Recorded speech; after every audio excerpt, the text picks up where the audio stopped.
असफलता, संघर्ष और कठिनाइयां हमें ये समझाती हैं कि हमारी क्षमताएं कितनी बड़ी हैं। दुख हमारे भीतर की इच्छा शक्ति को जागृत करता है, हमें आत्मनिर्भर बनाता है। इसलिए इसे भी अपनाना सीखें। नमस्कार, सुप्रभात, मैं हूं प्रीति सिंह। सबसे पहले एक नजर मुख्य गतिविधियों पर। भारतीय अंतरिक्ष यात्री शुभांशु शुक्ला की धरती पर सकुशल वापसी। राष्ट्रपति, उपराष्ट्रपति, प्रधानमंत्री और लोकसभा अध्यक्ष ने ऐतिहासिक उपलब्धि पर दी शुभकामनाएं। प्रधानमंत्री ने बताया, भारत के मानव अंतरिक्ष उड़ान मिशन गगनयान की दिशा में बड़ा कदम। आईएसएस जाने वाले पहले भारतीय अंतरिक्ष यात्री ने समर्पण, साहस और उत्साह से करोड़ों सपनों को किया प्रेरित।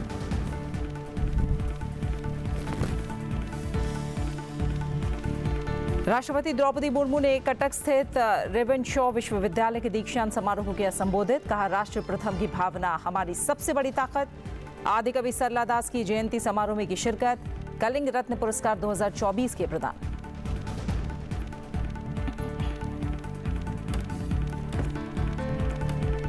संसद के मानसून सत्र से पहले कांग्रेस अध्यक्ष मल्लिकार्जुन खड़गे ने उपराष्ट्रपति और राज्यसभा के सभापति जगदीप धनखड़ से की मुलाकात।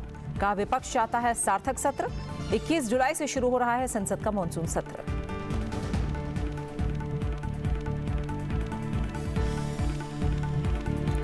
विदेश मंत्री एस जयशंकर ने शंघाई सहयोग संगठन की बैठक में उठाया आतंकवाद का मुद्दा। कहा, बर्दाश्त नहीं करेंगे आतंकवाद। आतंकवाद, अलगाववाद और उग्रवाद को बताया तीन दानव।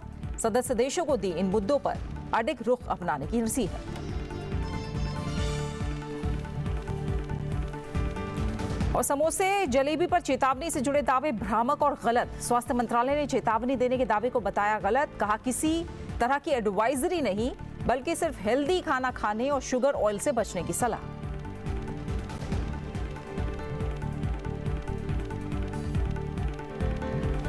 अपने उड़ीसा दौरे के दौरान राष्ट्रपति द्रौपदी मुर्मू ने कल कटक में आदिकवि सरला दास की जयंती समारोह में भाग लिया। उन्होंने केंद्रीय शिक्षा मंत्री धर्मेंद्र प्रधान को कलिंग रत्न पुरस्कार 2024 प्रदान किया। इस अवसर पर राष्ट्रपति ने आदिकवि सरला दास को श्रद्धांजलि अर्पित की। उन्होंने कहा कि आदिकवि सरला दास ने महाभारत लिखकर भारतीय साहित्य को समृद्ध किया। महान कवि की जयंती मनाने और विभिन्न साहित्यिक कार्यक्रमों के आयोजन के लिए सरला साहित्य संसद की प्रशंसा की। राष्ट्रपति ने कहा कि हमारी विविधता इंद्रधनुष की तरह है। हमारी एकता सदियों से बहुत मजबूत रही है। हमारी भाषाएं अनेक है, लेकिन भावनाएं एक है। विश्व इस बात से आश्चर्यचकित है कि भारत इतनी सारी भाषाओं और धर्मों के बावजूद किस प्रकार एकजुट और एकीकृत बना हुआ है।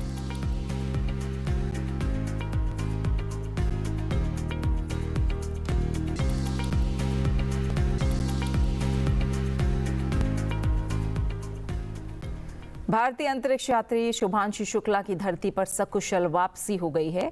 एक्सियोम 4 मिशन में शामिल अंतरिक्ष यात्री शुभांशु शुक्ला और 3 अन्य लोग अंतरिक्ष स्पेस स्टेशन पर 18 दिन के प्रवास के बाद लौटे हैं। स्पेसक्राफ्ट 22.5 घंटे की यात्रा करके कैलिफोर्निया के सैन डिएगो में उतरा। इस मिशन की स्पेसक्राफ्ट को सोमवार की सुबह 4:35 पर इंटरनेशनल स्पेस स्टेशन से अलग किया गया था। इसके बाद लगभग 22 घंटे 30 मिनट की यात्रा के बाद ये कैप्सूल मंगलवार दोपहर 3 बजे अमेरिका के कैलिफोर्निया के तट पर लैंड हुआ। लैंडिंग के बाद सभी अंतरिक्ष यात्रियों की मेडिकल जांच और रिकवरी की प्रक्रिया शुरू की गई। इस मिशन पर भारत की तरफ से करीब 600 करोड़ रुपए खर्च हुए। शुभांशु शुक्ला ने 25 जून को स्पेसएक्स के फाल्कन रॉकेट से उड़ान भरी थी और 26 जून को आईएसएस से जुड़ गए थे। उन्होंने कई वैज्ञानिक प्रयोग भी वहां किए। 41 साल बाद अंतरिक्ष जाने वाले शुभांशु शुक्ला पहले भारतीय बने हैं। ये देश के लिए गौरवपूर्ण उपलब्धि है।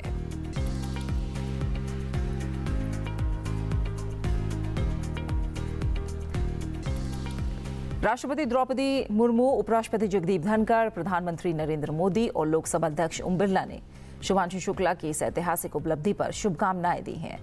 राष्ट्रपति ने अपने संदेश में कहा, ग्रुप कैप्टन शुभांशु शुक्ला का अंतरिक्ष यात्रा के बाद पृथ्वी पर हार्दिक स्वागत है। अंतर्राष्ट्रीय अंतरिक्ष स्टेशन के लिए एक्सियोम मिशन 4 के संचालन में उनकी भूमिका ने भारत के अंतरिक्ष अन्वेषण के साथ वैज्ञानिक और प्रौद्योगिकी में अंतर्राष्ट्रीय सहयोग के लिए नया मील का पत्थर स्थापित किया है। इस मिशन से जुड़े सभी लोगों को मेरी तरफ से बधाई।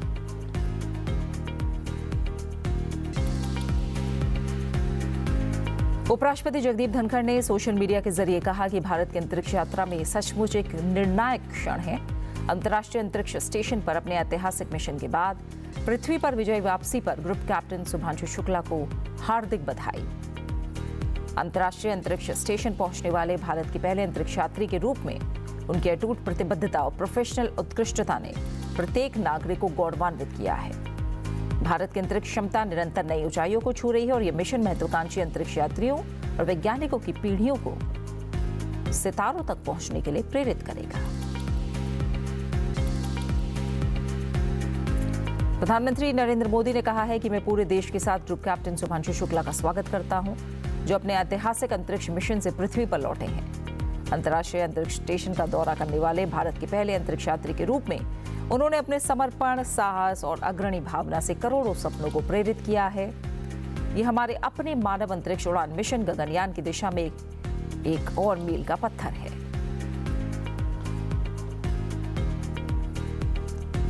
लोकसभा अध्यक्ष ओम बिरला ने कहा है कि भारत का अंतरिक्ष में नया स्वर्णिम अध्याय। एक्सियम 4 मिशन की ऐतिहासिक सफलता और सुरक्षित वापसी पर ग्रुप कैप्टन शुभांशु शुक्ला और उनके साथी अंतरिक्ष यात्रियों को हार्दिक बधाई। अंतर्राष्ट्रीय अंतरिक्ष स्टेशन तक पहुंचने वाले पहले भारतीय के रूप में शुभांशु जी ने अपने साहस, समर्पण और वैज्ञानिक दृष्टिकोण से भारत को गौरवान्वित किया। ये मिशन केवल भारत ही नहीं बल्कि संपूर्ण विश्व के लिए एक अभूतपूर्व उपलब्धि है। उनकी ऐतिहासिक उपलब्धि भारत के अंतरिक्ष भविष्य, गगनयान मिशन और उससे आगे की यात्रा के लिए एक मजबूत आधार और प्रेरणा बनेगी।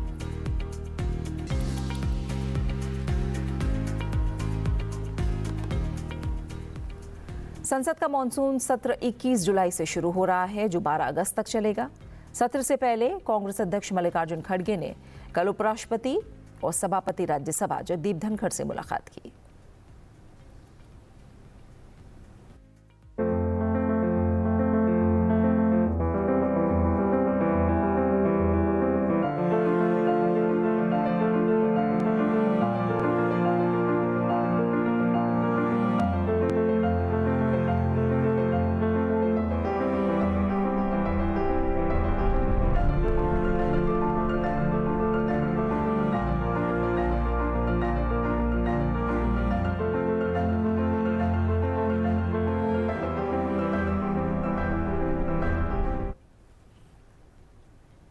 विदेश मंत्री एस जयशंकर ने कल चीन के तियानजिन में आयोजित शंघाई सहयोग संगठन यानी एससीओ के विदेश मंत्रियों की बैठक में हिस्सा लिया।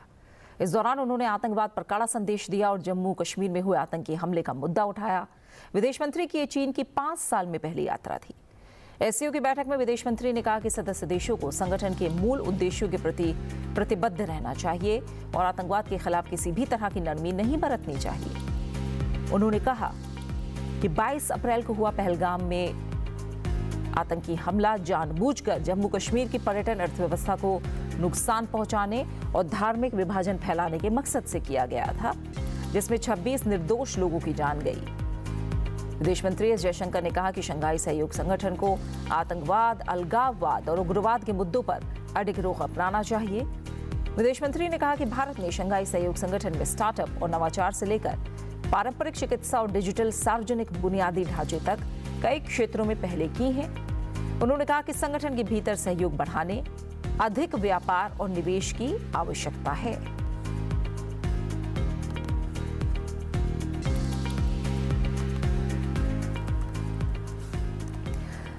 केंद्रीय स्वास्थ्य मंत्रालय ने उन खबरों को भ्रामक, गलत और निराधार करार दिया जिनमें दावा किया गया है कि मंत्रालय ने दुकानदारों को समोसे, जलेबी और लड्डू जैसे खाद्य पदार्थों के बारे में चेतावनी प्रदर्शित करने का निर्देश दिया है। दरअसल एक दिन पहले खबर आई थी कि स्वास्थ्य मंत्रालय ने सभी मंत्रालयों, विभागों और स्वायत्त निकायों से कहा है कि वो समोसा, कचौड़ी, पिज्जा, बर्गर, फ्रेंच फ्राइज, पकौड़े, बड़ा पाव, सॉफ्ट ड्रिंक्स, चॉकलेट, पेस्ट्री और गुलाब जामुन जैसे खाद्य पदार्थों में चीनी और तेल की मात्रा का उल्लेख करने वाले तेल और चीनी बोर्ड प्रदर्शित करें ताकि स्वस्थ जीवन शैली को बढ़ावा दिया जा सके।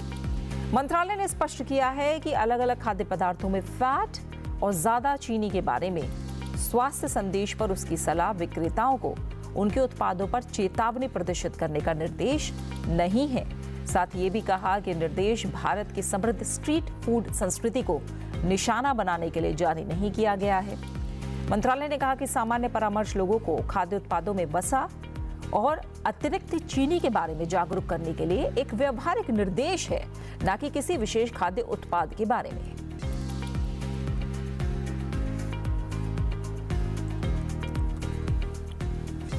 प्रधानमंत्री कौशल विकास योजना के 10 साल पूरे हो गए हैं। ये योजना भारत के शॉर्ट टर्म स्किल डेवलपमेंट से जुड़े इकोसिस्टम का आधार बन गई है।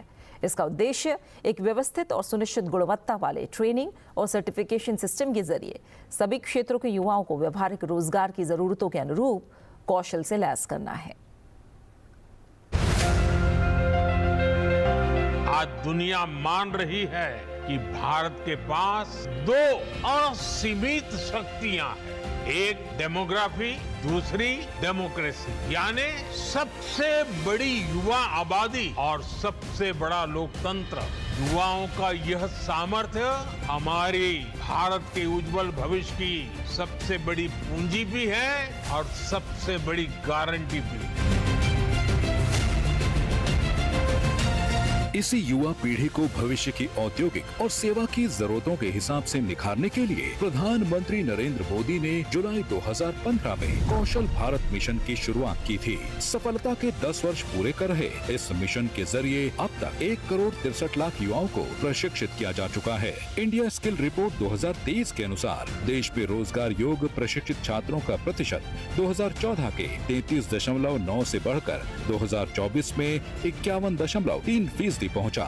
स्किल इंडिया मिशन का उद्देश्य भारत के युवाओं को उद्योग की जरूरत के हिसाब से कौशल से लैस करके भविष्य के लिए तैयार करना है। इसी मिशन के तहत भारत सरकार देश भर में कौशल विकास केंद्र और संस्थानों के नेटवर्क के माध्यम से स्किल, री स्किल और अप स्किल ट्रेनिंग उपलब्ध कराती है। प्रधानमंत्री कौशल विकास योजना भारत के शॉर्ट टर्म स्किल डेवलपमेंट से जुड़े इकोसिस्टम का आधार बन गई है। इसका उद्देश्य एक व्यवस्थित, सुनिश्चित गुणवत्ता वाले ट्रेनिंग और सर्टिफिकेशन सिस्टम के जरिए सभी क्षेत्रों के युवाओं को व्यवहारिक रोजगार की जरूरतों के अनुरूप कौशल से लैस करना है। पिछले कुछ वर्षों में PMKVY के तहत उम्मीदवारों को manufacturing, construction, health care, IT, electronics, retail आदि जैसे विविध क्षेत्रों में प्रशिक्षित किया गया है। प्रधानमंत्री कौशल विकास योजना के जरिए देश के गाँव और दूर दराज के इलाकों तक कौशल की ट्रेनिंग पहुँचाई गयी। इससे लोगों को नौकरी पाने के ज्यादा मौके मिले और हर वर्ग के लिए ये सुविधा आसान हुई। इस योजना की सबसे बड़ी खासियत ये थी कि इसमें सभी को साथ लेकर चला गया। ट्रेनिंग लेने वालों में करीब 45% महिलाएं थीं और SC, ST और OBC वर्ग के युवाओं की भी अच्छी भागीदारी रही। समय के साथ इस योजना को और बेहतर बनाया गया। अब इसमें artificial intelligence, drone technique, robotics, mechatronics और इंटरनेट ऑफ थिंग्स जैसे नए और आधुनिक कोर्स भी जोड़े गए हैं ताकि युवा बदलती दुनिया की जरूरतों के अनुसार तैयार हो सके। नशे के खिलाफ युवाओं को सशक्त बनाने के लिए उत्तर प्रदेश के वाराणसी में 18 से 20 जुलाई तक युवा आध्यात्मिक समिट का आयोजन होने जा रहा है। इस शिखर सम्मेलन का प्रमुख उद्देश्य युवाओं के नेतृत्व में नशा मुक्ति पहल के लिए व्यापक राष्ट्रीय रणनीति बनाना है।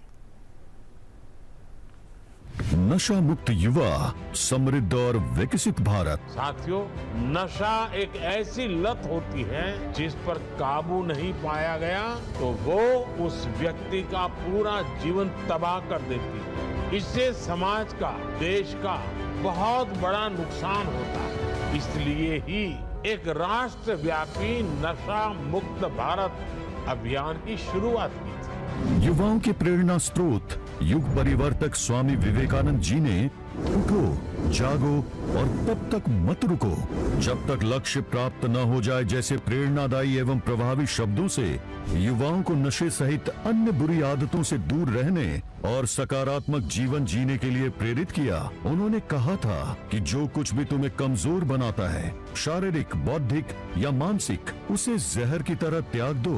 उनका मानना था कि युवाओं को नशे के जाल में न फंसकर अपनी बुद्धिमत्ता और ऊर्जा का उपयोग राष्ट्र निर्माण में करना चाहिए। नशा मुक्त युवा ही समाज में प्रेरणा बनता है।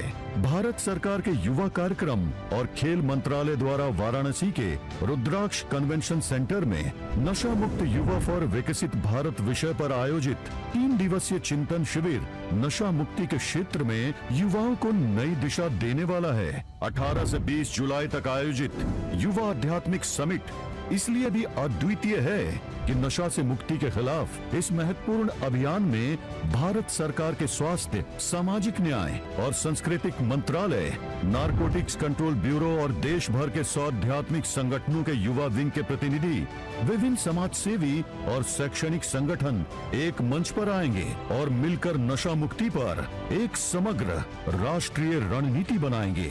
18 जुलाई प्रथम दिवस में प्रतिभागियों का आगमन एवं उनका पंजीकरण कार्य संपन्न किया जाएगा। 19 जुलाई द्वितीय दिवस के उद्घाटन कार्यक्रम के पश्चात प्रथम सत्र में नशे की लत, उसकी प्रकृति और कितनी संख्या में युवा इसके चंगुल में फंसे हैं जैसे विषयों पर चर्चा की जाएगी तथा द्वितीय सत्र में नशे के चक्र को तोड़ने, इसके पैडलर का पता लगाने, ड्रग के अंतर्राष्ट्रीय प्रभाव इस विषय पर 500 युवा प्रतिभागी अपने विचार एवं सुझाव रखेंगे। तृतीय सत्र में नशे के खिलाफ प्रभावी अभियान और युवाओं तक इसकी पहुंच, आध्यात्मिक संगठनों, युवाओं, भारत सरकार और माई भारत संगठन की भूमिका, इस पर विभिन्न मंत्रालय, नारकोटिक्स कंट्रोल ब्यूरो, आध्यात्मिक संगठन और प्रबुद्ध जन रणनीति तैयार करेंगे। 20 जुलाई तृतीय दिवस को नशा मुक्त युवा फॉर विकसित भारत के लिए सुबह संडे ऑन साइकिल्स कार्यक्रम का आयोजन किया गया है, जिसके लिए mybharat.gov.in में रजिस्टर कर इसके प्रतिभागी बन सकते हैं। इसके बाद आयोजित चतुर्थ सत्र में विभिन्न मंत्रालयों, आध्यात्मिक संगठनों, प्रबुद्ध जनों द्वारा नशे के खिलाफ काशी घोषणा पत्र को प्रस्तुत किया जाएगा। इसके साथ ही नशा मुक्त भारत विजन 2047 प्रस्तुत किया जाएगा और सभी मिलकर नशा मुक्त भारत बनाने का संकल्प लेंगे। वाराणसी में नशे के खिलाफ पारित संकल्प की गूंज पूरे भारत में सुनाई देगा। नशे के खिलाफ युवाओं में नई चेतना और ऊर्जा का संचार करेगा। युवा आध्यात्मिक समिट लाएगा सकारात्मक बदलाव। दिल्ली के ज्ञान भारतम हितधारक परामर्श बैठक का आयोजन हुआ, जिसमें देश भर से पांडुलिपि संरक्षण यानी मैन्यूस्क्रिप्ट कंजर्वेशन से जुड़े विशेषज्ञों, संस्थानों और नीति निर्माताओं ने भाग लिया। इस बैठक का उद्देश्य भारत की अमूल्य पांडुलिपि धरोहर के संरक्षण, डिजिटलीकरण और प्रचार प्रसार के लिए साझा रणनीति पर विचार करना था। जाते जाते देखते हैं इस बैठक की कुछ झलकियां। आप बने रहिए सनसेट टीवी के साथ। नमस्कार।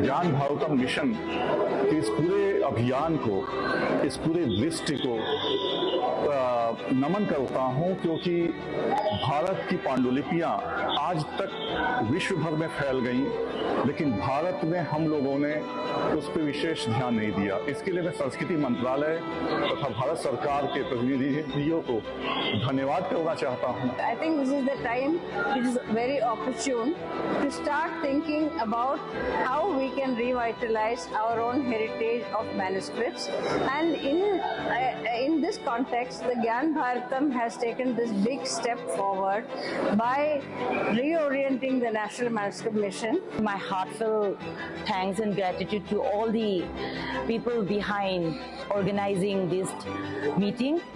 Thank you so much.